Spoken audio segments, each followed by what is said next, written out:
নতুন সপ্তাহ শুরু হতে চলেছে। নতুন ক্লিয়ারিং আরেকটু পরে, কিন্তু যে সপ্তাহটা আমরা পা রাখবো তাতে একটা ছুটির দিনও আছে। বাজার কি অ্যাক্টিভিটি করবে, কোনো কি ইঙ্গিত আছে? একটু অপেক্ষা করুন, বিস্তারিত আলোচনা করব ফিরে এসে।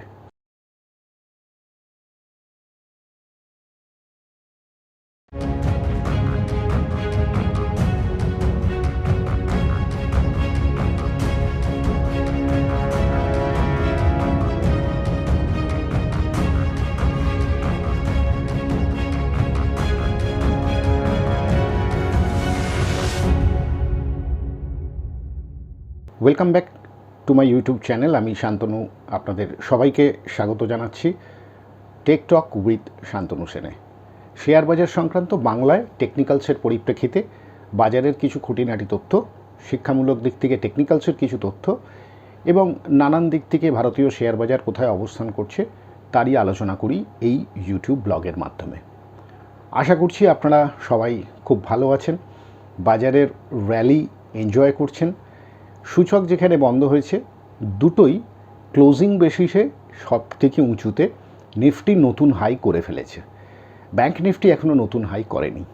নেক্সট উইকে যেহেতু একটা ছুটির দিন থাকছে, অর্থাৎ 17 তারিখ ঈদ উপলক্ষে ছুটি থাকছে সোমবার, তারপরে যে উইকটায় আমরা যাব 17 পর থেকে 18, 19, 20, 21 এবং 22, অর্থাৎ 21 তারিখ পর্যন্ত সপ্তাহটা চলবে, 17 থেকে 21। এবং এর মধ্যে একটা যেহেতু ছুটির দিন, তাহলে 4টে ট্রেডিং ডের ভেতরে উইকলি এক্সপায়ারি থাকবে দুটো, মানে মুখ্যভাবে নিফটি এবং ব্যাংক নিফটিতে। ফলে বাজারের গতিবিধি একটু ইন্ডেক্স স্পেসিফিক হওয়ার সম্ভাবনা আছে। কিন্তু আমার কতগুলো দিক এখান থেকে উঠে আসছে, যেটা আমার ব্যক্তিগতভাবে চার্ট দেখে যেটা মনে হয়েছে। একটা হচ্ছে একটা ট্রেডিং ব্যান্ড এক্সপেক্টেড, অর্থাৎ র্যালি একটু থেমে থেমে যেতে পারে। খুব ভোলাটিলিটি ছিল, সেখান থেকে বাজার বেরিয়েছে। ব্যাংক নিফটির চার্ট স্টেডি, বাট ব্রেকআউট করতে গেলে 52,000-এর ওপরে ক্লোজিং দিতে হবে। এবং নিফটির স্পেসিফিকভাবে বলতে গেলে 23,580, 570 এই জোনটা ভেরি ভেরি ক্রিটিক্যাল আমার কাছে মনে হয়েছে ফর দ্য শর্ট টার্ম। আর যেহেতু চার্টের এমন একটা অবস্থান হয়ে আছে, এবং আপনারা যদি অন্যান্যভাবে বাজারটাকে যদি অ্যানালিসিস করেন, তাহলে দেখবেন লাস্ট ফ্রাইডেতে একটু ব্রডার র্যালি অর্থাৎ ছড়িয়ে পড়েছে। যে র্যালিটা আমরা small and mid cap categorically যে বলতে গেলে, ওই আমরা যে সমস্ত স্টক নিয়ে বিশেষ রিটেল ইনভেস্টররা এক্সাইটেড হন, সেই র্যালিটা আমার মনে হচ্ছে কোথাও একটা স্প্রেড করছে। বিগত 2 সপ্তাহ ধরে আপনাদেরকে বলেছিলাম একটু ফ্রন্ট লাইনে কনসেন্ট্রেট করুন। ইন্ডেক্সের ওঠানামাটা তো তার উপরই ডিপেন্ড করে। ফলে এবারে ফ্রাইডের গতিবিধি কোথাও না কোথাও বাজারকে ইন্ডিকেট করার চেষ্টা করছে মনে হচ্ছে। এটা আমার ব্যক্তিগত ওপিনিয়ন, আমি ভুল হতে পারি। মার্কেটে আবার একটা ব্রডার র্যালি তৈরি হচ্ছে। ব্রডার র্যালি বলতে ব্রড বেস র্যালি যেটাকে আমরা বলি, অর্থাৎ সেখানে স্মল ক্যাপ, আপনার পোর্টফোলিওর বিভিন্ন মিড ক্যাপ, স্মল ক্যাপের অংশগ্রহণটা একটু বেড়ে যাবে, মোমেন্টামটা একটু বেড়ে যেতে পারে। ফলে যদি খুব স্টক স্পেসিফিক আপনারা সিলেক্ট করেন টেকনিক্যালি বা ফান্ডামেন্টালি, তাহলে হয়তো চার্ট দেখতে ইন্টারেস্টিং লাগবে। এবং আমার ব্যক্তিগতভাবে মনে হয়েছে, যেমন লাস্ট উইকে সুগার স্টক, ডিফেন্স স্টক, অন্যান্য দিকগুলোর বিভিন্ন ধরনের স্টক উঠে আসছে, এই র্যালিটা কন্টিনিউ হতে পারে। ফ্রন্ট লাইনেও কিছু স্টকের ওপরে মোমেন্টাম ক্যারি হবে, বাট একটু সাপ্রেস মুভ থাকবে অ্যাট হায়ার এন্ড। লোয়ার এন্ডে ভেরি স্ট্রং সাপোর্ট আছে, সেগুলো সাপোর্ট রেজিস্ট্যান্স দেখে আলোচনা করব বা আপনারা চিন্তাভাবনা করবেন প্রতিনিয়ত। ফলে এইটুকু একটা চিন্তাভাবনা মাথায় রেখে যে একটা ব্রড বেস র্যালি হতে পারে। চলুন যাই চার্ট। প্রথমে নিফটি, ব্যাংক নিফটি, এদের একটু আলোচনা দেখে নিই। কারণ একটা রেঞ্জের মধ্যে আছে, সেরকম উল্লেখযোগ্য আলোচনা আমার মনে হয় না এখন কিছু হবে, কারণ সামনে কোনো বিগ ইভেন্ট নেই, একেবারে সেই বাজেট। ফলে জুন মাসটা শেষ সপ্তাহটা তার এক্সপায়ারি উইকে একটু ভোলেটিলিটি হবে, বাট আবার একটু কোথাও স্থিমিত হয়ে যেতে পারে বলে আমার চার্ট অ্যানালিসিস করে সেটাই মনে হয়েছে। সেই চার্ট অ্যানালিসিসটা এবার আপনারা দেখুন কিভাবে আমি ইন্টারপ্রেট করার চেষ্টা করেছি এই মার্কেটটাকে। 14/6/2024 বাজার বন্ধ হওয়ার পর আলোচনা শুরু করছি। আমার বাঁদিকে নিফটি উইকলি এবং ডান দিকে নিফটি ডেলি। আলোচনা করব 17 থেকে 21 তারিখের মধ্যে, অর্থাৎ 17ই জুন থেকে 21শে জুনের মধ্যে বাজারের গতিবিধি, কি কি লক্ষণ আমরা আজকের ক্লোজিংয়ের পরিপ্রেক্ষিতে অর্থাৎ 14 তারিখের ক্লোজিংয়ের পরিপ্রেক্ষিতে পাচ্ছি। প্রসঙ্গত উল্লেখ করতে হবে যে 17 তারিখ জুন মাসের অর্থাৎ সপ্তাহের শুরুতেই সোমবার বাজার ছুটি থাকছে ঈদ উপলক্ষে। ফলে আলোচনা শুরু করছি যেখান থেকে শুক্রবারের ক্লোজিংয়ের পরে। গত সংখ্যায় আপনাদেরকে আলোচনা করেছিলাম যে বাজার সর্বোচ্চ উচ্চতায় বন্ধ হলেও এই যে ক্যান্ডেলটা তৈরি হয়েছিল সেটা নিয়ে অনেক শ্যাডো না উইথ এগুলো অনেক কিছু আছে। আমি এইটা নিয়ে আমি পরে আসবো, কিন্তু আগে মেন বাজারের গতিবিধির ওপরে কি কি লক্ষণ আমি দেখছি সেগুলো একটু আলোচনা করে নিতে চাইছি। বাদিকে উইকলি চার্ট, আমি উইকলি দিয়ে শুরু করছি। আশা করছি নিশ্চয়ই বুঝতে পারছেন উইকলিতে হাইয়েস্ট আবার এভার ক্লোজিং এবং একটা স্মল বডির পরেও যে শ্যাডোটা তৈরি হয়েছে নিচে এবং ওপরে, তাতে বাজারের একটা রেঞ্জের মধ্যে যে বাজার ছিল এটাই ধরে নেওয়া যেতে পারে। অর্থাৎ একটা বিরাট ভোলেটিলিটি, তারপরে একটু স্থিতাবস্থা। এরম একটা অবস্থায় দাঁড়িয়ে উইকলি চার্টের পরিপ্রেক্ষিতে নেগেটিভ চিন্তাভাবনা না করাই ভালো।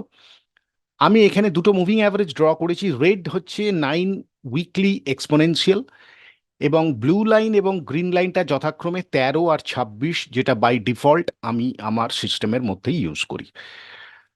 প্রতিটা মুভিং অ্যাভারেজের স্লোপ ওপরে এবং 9 এক্সপোনেনশিয়ালের ওপরে, অর্থাৎ নেগেটিভ চিন্তাভাবনার জায়গা নেই। যেটা প্রবলেম সেটা হচ্ছে বাজারের ক্লোজিং উইকলি মুভিং অ্যাভারেজের থেকে যে দূরত্বটা বাড়িয়েছে, এটাই একটু সংশয় প্রকাশ করছে বাজারের সামনের দিকে এগিয়ে যাওয়ার জন্য। আর একটা জিনিস যেটা মনে রাখতে হবে, রাউন্ড নাম্বার 23,500 ক্লোজিং করেছে বাজার 23,465, ওপরে বাজার হাই করে এসছে 23,490, অর্থাৎ ছুঁই ছুঁই 500।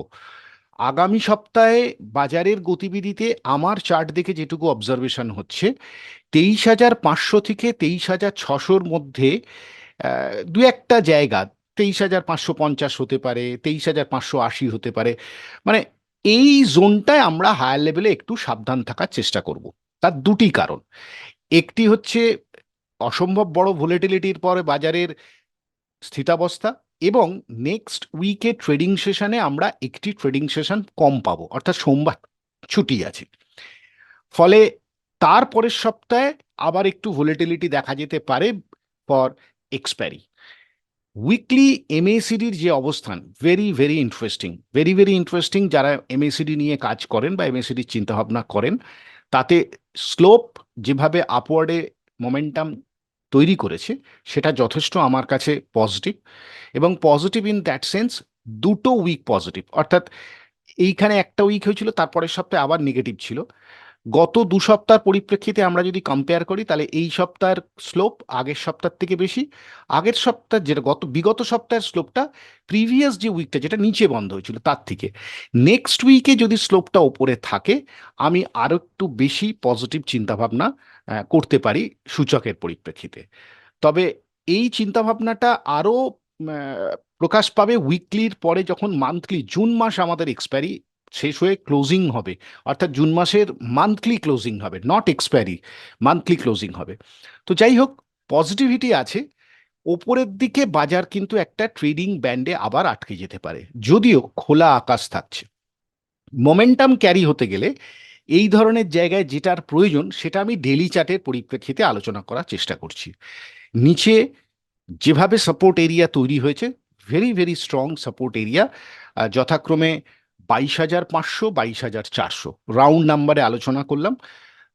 তবে তার আগে অবশ্যই ক্লোজিং বেসিসে 23,000-কে ভাঙতে হবে, তবেই বাজারের মেন একটু উইকনেস যেটা ধরা যেতে পারে উইক টু উইকের পরিপ্রেক্ষিতে সেটা প্রকাশ পাবে। এবারে দেখে নিই ডেলি চার্টের অবস্থান। নিশ্চয়ই বুঝতে পারছেন ডেলি চার্ট কনজিকিউটিভ 3টে ক্লোজিং, 1, 2, 3, তার হাইটা ছিল, অর্থাৎ 3 নম্বর ক্যান্ডেলের হাইটা ছিল 23,411, যার উপরে আমরা সর্বসাফল্যে যদি বলা যায় তাহলে ওপরের দিকে 23,490, একটা 70-80 পয়েন্ট মতো একটা র্যালি করেছে, যেটা বাজার খুলেই করে দেওয়ার চেষ্টা করছে। খুব ইন্টারেস্টিংলি যদি দেখা যায় লাস্ট 5টা ট্রেডিং সেশন, 1, 2, 3, 4, 5, অর্থাৎ লাস্ট উইকের ট্রেডিং সেশনটা, কারণ এইখানে বন্ধ হয়েছিল 7 তারিখ গত সপ্তাহ, এই সপ্তাহ শুরু হয়েছে 8, 9 ছুটি, শনি রবিবার, 5টি ট্রেডিং সেশনেই বাজার খোলার পরে যে জায়গায় খুলছে হয়তো উপরে যাচ্ছে বাট ক্লোজিংটা দিচ্ছে নিচে, অর্থাৎ 1, 2, 3, 4, 5 5টা ক্যান্ডেলই কিন্তু ব্ল্যাক বডি আছে, সেটা ডোজি হোক স্মল বডি হোক যেখানেই হোক, 5টাতেই লোয়ার ক্লোজিং, অর্থাৎ বাজার কিছুতেই ওপরে ধরে রাখতে পারছে না। প্রসঙ্গত উল্লেখ করতে পারি, যেটা এইখানেও আলোচনা করেছিলাম, যে মুভিং অ্যাভারেজের থেকে দূরত্ব বেড়ে গেছে। মুভিং অ্যাভারেজ বলতে এখানে 13 ডিএমএ, সিম্পল 13 ডিএম এর আপাতত বর্তমান ভ্যালু হচ্ছে 22,947, যেটা আমি রাউন্ড নাম্বার আপনাদেরকে বললাম, প্রথমে বাজারকে 23,000-এর নিচে ক্লোজিং হতে হবে, এবং ওপরের দিকে বাজার কেন যেতে চাইছে না, এইটা যেতে গিয়ে আমার ব্যক্তিগতভাবে যেটা মনে মনে হচ্ছে সেটা হচ্ছে আরএসআই এর এইরকম একটা অবস্থান, অর্থাৎ মার্কেট নতুন হাই করছে, ক্লোজিং বেসিসেও করছে, কিন্তু আরএসআই কিছুতেই এই বড় ডাইভারজেন্সটাকে ক্রস করতে পারছে না। আই মিন টু সে ডাইভারজেন্সটা ইগনোর হচ্ছে না, ডাইভারজেন্সের মধ্যে আছে। বাট এই ডাইভারজেন্স মানে এক্ষুনি নেগেটিভ চিন্তাভাবনা যেন না হয়, একটা পজ পাচ্ছে বাজার। নেগেটিভ চিন্তাভাবনা তখনই হবে যখন ডিরেকশনাল চেঞ্জটা আসবে মার্কেটের প্রাইস অ্যাকশনের মধ্যে। সেই কারণেই আমার বক্তব্য যে প্রথম ধাপ হচ্ছে 23,550 থেকে 23,600-র ভেতরে খুব সাবধান থাকতে হবে আমাদের, কারণ লাস্ট উইকেও আমরা দেখেছি 23,490, উইক টু উইকের পরিপ্রেক্ষিতে 23,500 থেকে 23,600 মাল্টিপল রেজিস্ট্যান্স জোন, এবং আরএসআই এর এই অবস্থান বাজারকে কিন্তু ওপরের দিকে যতবারই যেতে যাবে না কেন বাধাপ্রাপ্ত হওয়ার সম্ভাবনা বাড়ছে। টেকনিক্যালি এই ওয়েট অফ এভিডেন্স আমি পাচ্ছি। ফাইনালি যেটা আমার বক্তব্য সেটা হচ্ছে, এই ধরনের চার্টে সচরাচর যেটা হয়, এই আরএসআই ডাইভারজেন্সকে ইগনোর করে যদি প্রাইস অ্যাকশনকে যেতে হয়, ignore I mean to say momentum huge হতে হবে, সেই ধরনের মোমেন্টামকে ক্রিয়েট করতে গেলে মার্কেটকে গ্যাপ আপে খুলতে হবে এবং স্ট্রেট তারপরে বাজারকে টেনে নিয়ে যেতে হবে। সেটা যদি হয় তখনই কিন্তু এই ডাইভারজেন্সটা ওঠার সম্ভাবনা থাকবে, অর্থাৎ ডাইভারজেন্সটা আর রইল না। বাট যতক্ষণ এই কন্ডিশন আছে মার্কেট কিন্তু বারে বারে উপরের দিকে যেতে গিয়ে আটকে যাওয়ার সম্ভাবনা বাড়ছে, কিন্তু নেগেটিভ নয়। ফলে যারা মনে করছেন যে শর্ট পজিশনের চিন্তাভাবনা বা যারা মার্কেট সম্বন্ধে নেগেটিভ ভাবছেন, তারা কিন্তু খুব টাইট স্টপে চিন্তাভাবনা করবেন যদি কেউ কোনো ট্রেডিং অ্যাক্টিভিটিস চিন্তাভাবনা করেন। Otherwise trend is your friend, অর্থাৎ ট্রেন্ড ইজ কনসার্ন, যতক্ষণ না নেগেটিভ কিছু গন্ধ পাওয়া যাচ্ছে ততক্ষণ পর্যন্ত think positive with a deep or near to moving average. চলুন যাই আমাদের এবারে নিফটির পর ব্যাংক নিফটির আলোচনা, যেখানেও চার্টটা বেশ interesting chart. Like Nifty, bank নিফটিও কিন্তু এমন একটা প্যাটার্ন করে আছে গত গত সপ্তাহের পরে এই সপ্তাহতেও, কিন্তু পজিটিভিটিটা যদি ক্লোজিং বেসিসে দেখেন, নিফটি যেখানে যে পজিটিভ ক্লোজিংটা দিয়েছে ব্যাংক নিফটি কিন্তু সেই পজিটিভ ক্লোজিংটা দিতে পারেনি। বাট এমন একটা জায়গায় এরকম একটা ছোট্ট বডি করে ক্যান্ডেলটা আছে, যেটা আপার সাইডেও আছে লোয়ার সাইডেও আছে, এরকম একটা জায়গায় দাঁড়িয়ে ব্যাংক নিফটিতে কনফিউশন তো বাড়বেই।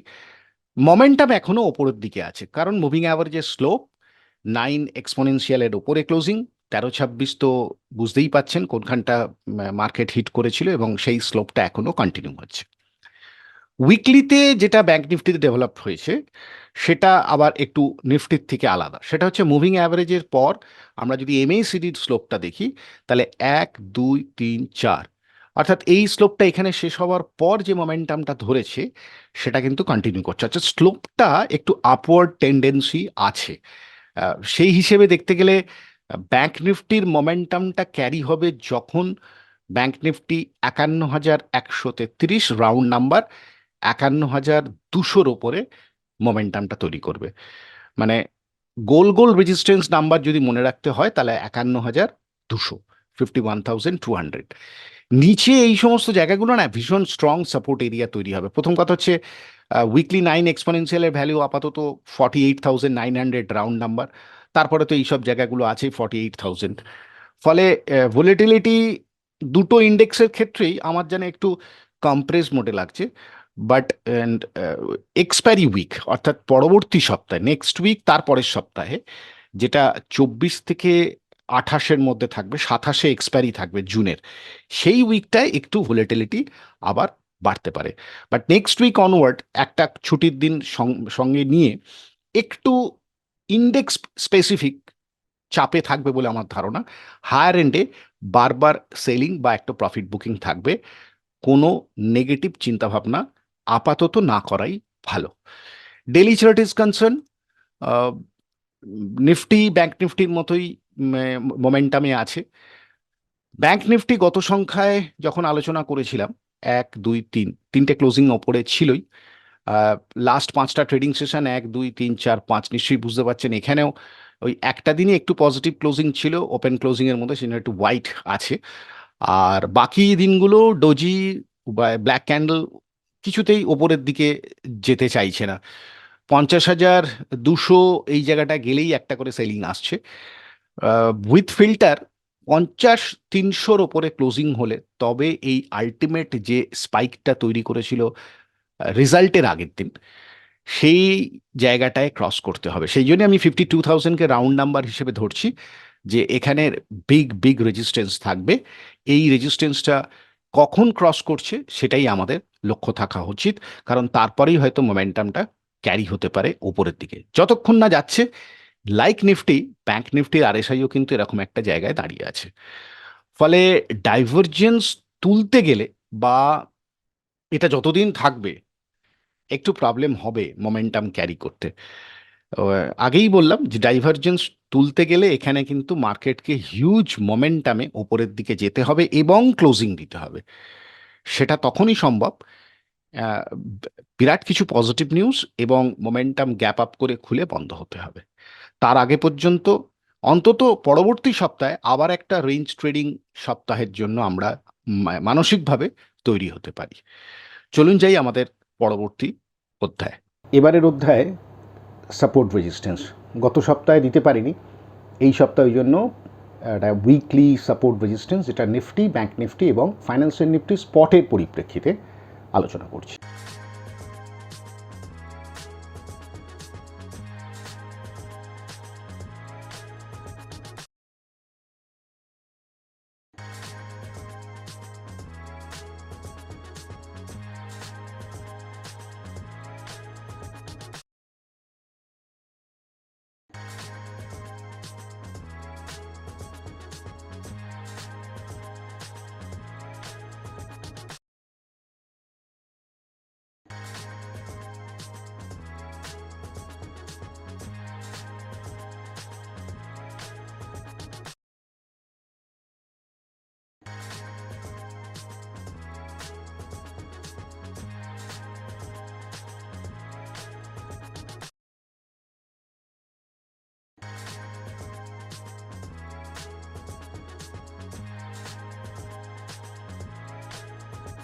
এবারের আলোচনা তিনটে স্টকের। আবার বলে রাখি যে টেকনিক্যালি এই স্টকগুলো আমি আপনাদের সাথে আলোচনা করার চেষ্টা করছি। আপনারা এর টেকনিক্যালসের বিভিন্ন যে আরও দিকগুলো আছে যেগুলো আপনি পছন্দ করেন, সেগুলো আপনারা নিজের থেকে চেক আউট করবেন, ফান্ডামেন্টাল চেক করবেন, তারপরে দেখুন চার্টের গতিবিধিতে কী কী পরিবর্তন লক্ষ্য হয়। এই রকম একটা সময়, অর্থাৎ এরকম একটা সময় বলতে যদি ইন্ডেক্সটা একটু সারপ্রাইজ হয়, অর্থাৎ হায়ার এন্ডে একটু দাঁড়িয়ে যাচ্ছে, সেখানে কি মিড ক্যাপ বা স্মল ক্যাপের র্যালি তৈরি হয়, বা তাতে কি কি ওয়েট অফ এভিডেন্স আমরা পাই, যেগুলো হয়তো ভবিষ্যতে আমাদের কাজে লাগতে পারে। তো চলুন যাই তিনটি স্টক আলোচনায়। আজকে তিনটি স্টকের উপরে টেকনিক্যালের বিশ্লেষণ করার চেষ্টা করব।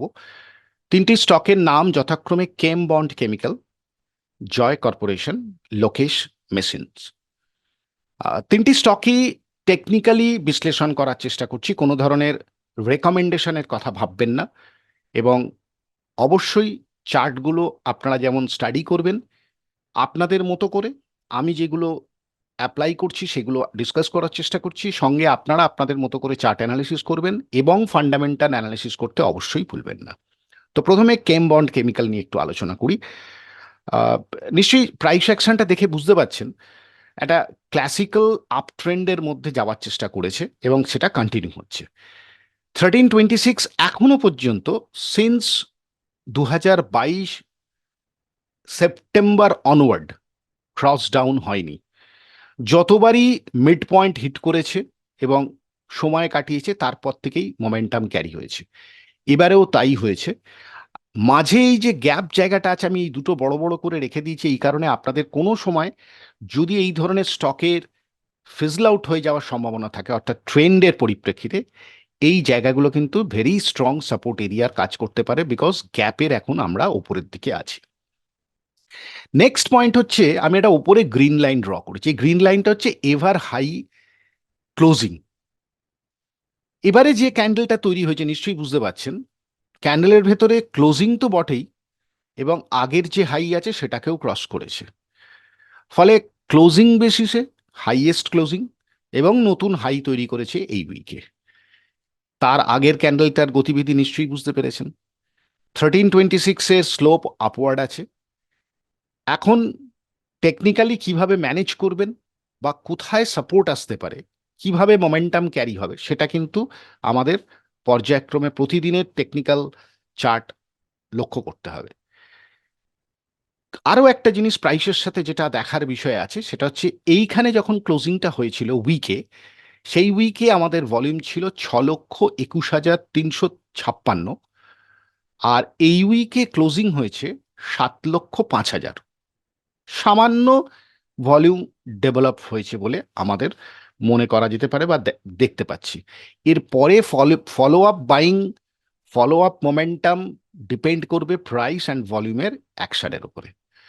অন্যান্য ইন্ডিকেটরগুলো যদি আমরা দেখি তাহলে বেশ কিছুদিন স্লোপ নিচে থাকার পর এমএসিডির প্রথম স্লোপটা চেঞ্জ হয়েছে, যেটা ভেরি ইন্টারেস্টিং।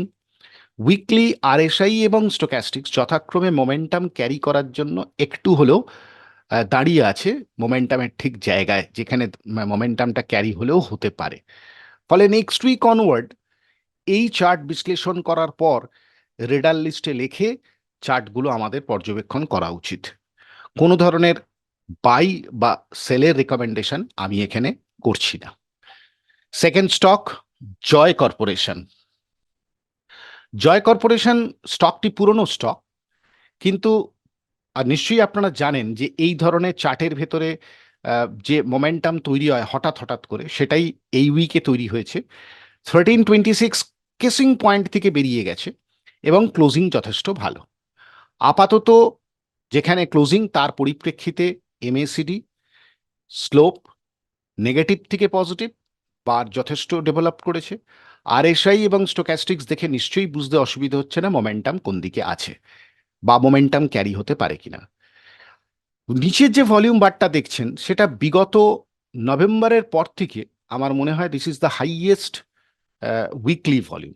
ফলে ইগনোর করতে পারি না, এই চার্টটা নেক্সট উইকেও আমাদের লক্ষ্য রাখতে হবে। Any kind of reaction towards moving average act as a very strong support zone বা এরিয়ার কাজ হতে পারে এই জায়গাটা। ফলে নেক্সট উইক অনওয়ার্ড এই স্টকটিও আমরা রেডার লিস্টে রেখে চার্টের প্রোগ্রেস কী ধরনের হয় সেটা অবশ্যই দেখার চেষ্টা করব। আজকের ফাইনাল ডিসকাশনের জন্য যে স্টকটি আলোচনা করব সেটা হচ্ছে লোকেশ মেশিনস। আমি একটা ডটেড লাইনও টেনেছি, নিশ্চয়ই ক্লোজিংটা বুঝতে পারছেন, একটা সাইডওয়েজ মুভমেন্টের পর মুভিং অ্যাভারেজ স্লোপ হোপফুলি আর বলতে হবে না। 2023-এর পর থেকে স্লোপ আপওয়ার্ড, যতবার মিড পয়েন্টে এসে ধাক্কা খেয়েছে অ্যাক্ট অ্যাজ এ সাপোর্ট, ওখান থেকে পুল ব্যাক করেছে। অন্যান্য indicator like MACD very interesting এখানে। ফলে এই স্টকটিকে আরও বেশি ওয়াচফুল থাকতে হবে। এখনও স্লোপ চেঞ্জ হয়নি, মোমেন্টাম চেঞ্জ হবে কি হবে না ডিপেন্ড করছে নেক্সট উইকের অনেকগুলো গতিবিধির ওপরে। স্টোক্যাস্টিক্স আরএসআই একটু পজিটিভ জায়গার থেকে ঘোরার চেষ্টা করেছে, সেই কারণে যে কনফিউশনটা এমএসিডির মধ্যে আছে অর্থাৎ ট্রেন্ড চেঞ্জ হবে কি হবে না, সেটা যেমন প্রাইসের মধ্যেও আছে, ফলো আপ বাইং হবে কি হবে না, সেই জন্য এই চারটাকেও অবজারভেশনে রাখতে হবে। তাই রিকোয়েস্ট রইল আপনাদের নিজেদের রেডার লিস্টে রেখে কেম বন্ড কেমিক্যাল, জয় কর্পোরেশন এবং লোকেশ মেশিনস চারটাকে স্টাডি করার চেষ্টা করুন।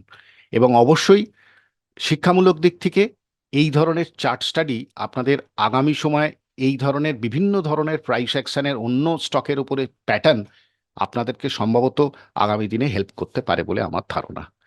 চলুন যাই আমাদের পরবর্তী অধ্যায়। ব্রেকআউট স্টকে যাব তার আগে কয়েকটা ছোট ছোট কথা বলি। গত সপ্তাহ থেকে আমি আবার পুনরায় শুরু করেছি কমিউনিটি পোস্ট আপডেট, যেটা আমি আপনাদেরকে গত সপ্তাহতেই বলেছিলাম। আপনাদের এই কমিউনিটি পোস্টটা কন্টিনিউ করব কি করব না একটা মতামত আপনাদের আমি চাইছি। তার সঙ্গে আমি একটা ওপিনিয়ন নেবার চেষ্টা করব, মানে ওপিনিয়ন পোল টাইপের আমি ইউটিউবে দিয়ে দেবো কমিউনিটিতে। আপনারা কাইন্ডলি গিয়ে কমিউনিটি পোস্টে সেখানে যদি রাজি থাকেন হ্যাঁ লিখবেন, রাইট করবেন, নো হলে নো করে দেবেন। আমি চেষ্টা করছি নেক্সট উইকের মধ্যেই, সোমবারের মধ্যে ছুটি আছে তার মধ্যেই এটা করে দেবো। তো দুটো ওপিনিয়ন আপনাদের সঙ্গে আমি শেয়ার করব, আপনারা কি চাইছেন। একটা হচ্ছে এই যে প্রতিদিনের support resistance Nifty, bank Nifty এবং ফাইন্যান্সিয়াল নিফটি, এবং আপনারা অনেকে রিকোয়েস্ট করেছেন যে দু একটি স্টকের কিউ টেকনিক্যালি যে কোনটা ভালো লাগছে কি খারাপ লাগছে, যেটা শিক্ষামূলক দিক থেকে কোনোভাবেই এখানে বাই বা সেলের রেকমেন্ডেশন আমি করি না, করবও না, সেটা আপনারা চাইছেন কি না। আর সেকেন্ড, 1992 সাল থেকে আমি শেয়ার বাজারের সঙ্গে যুক্ত, এমপ্লয়ি ছিলাম, তারপরে কাজটা শিখেছি, মানে ম্যানুয়াল থেকে ডিজিটাল। 92 থেকে 22, 30 বছর, এটা 24, মানে 32 বছরের এক্সপিরিয়েন্স করেছি মার্কেটের সাথে, প্রত্যক্ষ করেছি বিভিন্ন ঘটনা। আপনারা কি চান যে আমার এক্সপিরিয়েন্সটা আপনাদের সাথে আমি শেয়ার করি? অর্থাৎ যারা নিউ কামার্স, অর্থাৎ যারা নতুন শেয়ার বাজারে আসতে আগ্রহী, সেটা বিভিন্ন দিক থেকে হতে পারে। অ্যাজ এ এমপ্লয়ি হতে পারে, মানে অর্থাৎ আপনি শেয়ার বাজারের সাথে যুক্ত হচ্ছেন অ্যাজ এ এমপ্লয়ি হয়ে, আপনি আর্ন করবেন, কাজ করবেন সেইভাবে। আর একটা হচ্ছে অ্যাজ এ ইনভেস্টর বা ট্রেডার, প্রফেশনালি কোথাও অ্যাডভাইজার হতে চাইছেন, বা এরকম হতে পারে আপনি নিজেই একজন ট্রেডারে কনভার্ট করতে চাইছেন, বা এরকম হতে পারে যে আপনি টাকা রোজগারটা অন্য জায়গা থেকেই করেন, অন্য একটি সংস্থা থেকে রোজগারটা আসে, অর্থাৎ সেটা সরকারি হোক বেসরকারি হোক জায়গার থেকে ইনভেস্টমেন্টের পার্ট হিসেবে শেয়ার বাজারে আপনি সেই টাকাটার একটা অংশ ইনভেস্টমেন্ট করতে চান।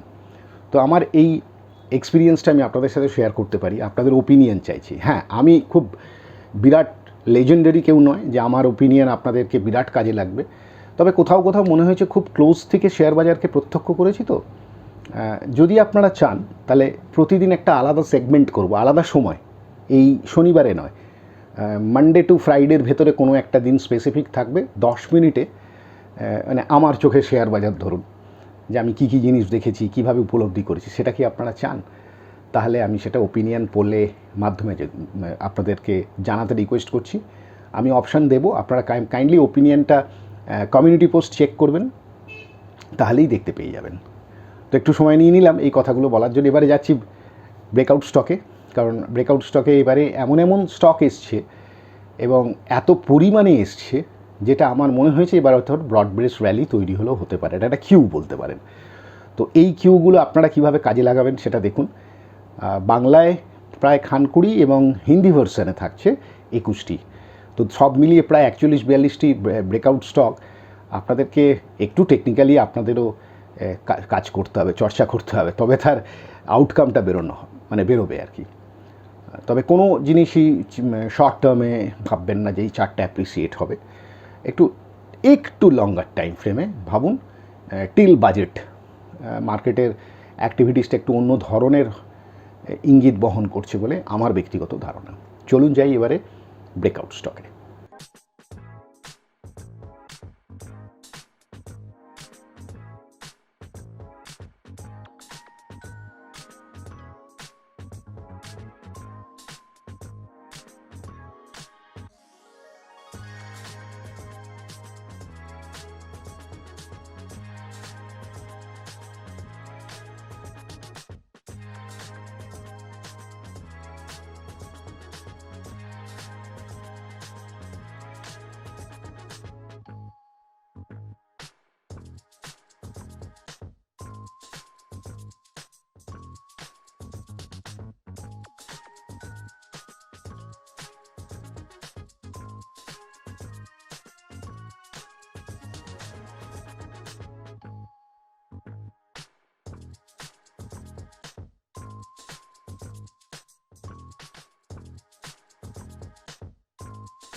শেষ পর্যায়ে চলে এলাম। অনুষ্ঠান কেমন লাগছে? যারা নতুন আজকে দেখছেন, যারা সবেমাত্র কয়েক সপ্তাহ দেখছেন, আর যারা পুরনো আছেন তারা তো ওপিনিয়নই দেন। আমি চাই আপনারা প্রত্যেকেই তাদের মূল্যবান গঠনমূলক সমালোচনা কমেন্ট সেকশানে জানান। লাইক, শেয়ার, কমেন্ট করতে পারেন, ইন্সপায়ার করতে পারেন চ্যানেলটিকে সাবস্ক্রাইব করে। আশা করছি নিরাশ করব না। শেয়ার বাজারের পরিপ্রেক্ষিতে টেকনিক্যালস নিয়ে শিক্ষামূলক দিক থেকে চেষ্টা করব বাংলায় যতদূর সম্ভব আপনাদেরকে অ্যাটলিস্ট বেসিক লেভেলে কিছু ছোটোখাটো খুঁটিনাটি তথ্য দিয়ে আপনাদের সমৃদ্ধ করার, যেটা আগামী সময় আপনাদেরকে পড়াশোনা কিংবা ইনভেস্টমেন্ট সংক্রান্ত চিন্তাভাবনায় শেয়ার বাজারে কীভাবে করতে হয় সেগুলো হয়তো সাহায্য করতে পারবে। বা আরেক ধারে বলতে গেলে কিভাবে আমরা স্টক সিলেক্ট করব, কী ওয়েট অফ এভিডেন্স দেখব, এই শিক্ষামূলক দিকগুলো হয়তো আমি চেষ্টা করছি, জানি না কতটা সাকসেস হতে পারছি। তো সেই ওপিনিয়নটা আপনাদের সবসময়ই থাকে, সেই জন্য কমেন্ট সেকশন খোলা থাকে, লিখবেন। মূল্যবান বক্তব্য আমি প্রত্যেকের শুনি। গত সপ্তাহে অনেকগুলো মূল্যবান বক্তব্য পেয়েছি রিগার্ডিং ক্যান্ডেলস্টিক্স, কালার, ক্যান্ডেলস্টিক্সের বিভিন্ন শ্যাডো না উইথ এইসব নিয়ে। আমি তর্কে বিতর্ক যাব না, আমি এটাকে আলাদা অন্য দিন সময় করে একটু উত্তর দেওয়ার চেষ্টা করব। আসলে ছোট্ট করে বলতে গেলে ক্যান্ডেলস্টিক্সের বেসিক্যালি কালারটা কিন্তু ব্ল্যাক অ্যান্ড হোয়াইট। মডার্ন টেকনিক্সে এখন অনেকে কালার চেঞ্জ করে বোঝানোর চেষ্টা করছে, বাট আপনি যদি একটু স্টিভ নেশন ক্যান্ডেলস্টিক্সের বইগুলো পড়েন, একটাই বই মিনিমামটা পড়েন, তাহলে বুঝতে পারবেন স্টার্টিংটা ব্ল্যাক অ্যান্ড হোয়াইট থেকেই হয়েছে। আর আমি যেহেতু পুরনো দিন অনেক দিন ঘাঁটাঘাঁটি করছি, সেই জন্য তখন তো আর এত কালারফুল ছিল না, তো ব্ল্যাক অ্যান্ড হোয়াইটটাই করে আসছি, সেই হিসেবে ব্ল্যাক অ্যান্ড হোয়াইটটাই কন্টিনিউ করছি। আজকের অনুষ্ঠান শেষ করার আগে আরও একবার রিকোয়েস্ট করছি, চ্যানেলটাকে ভালো লাগলে সাবস্ক্রাইব, লাইক করতে পারেন, শেয়ার করতে পারেন, আর অবশ্যই বন্ধুবান্ধবদের জানাতে পারেন যে বাংলায় শেয়ার বাজার সংক্রান্ত অ্যাটলিস্ট এখানে কিছু শিক্ষামূলক দিক থেকে জিনিসপত্র বা ইনপুট পাবেন। আজ শেষ করছি, দেখা হচ্ছে নেক্সট উইক শনিবার। ততক্ষণের জন্য ধন্যবাদ, এবং এতক্ষণ আমার সাথে আমার অনুষ্ঠান দেখার জন্য অসংখ্য অসংখ্য ধন্যবাদ।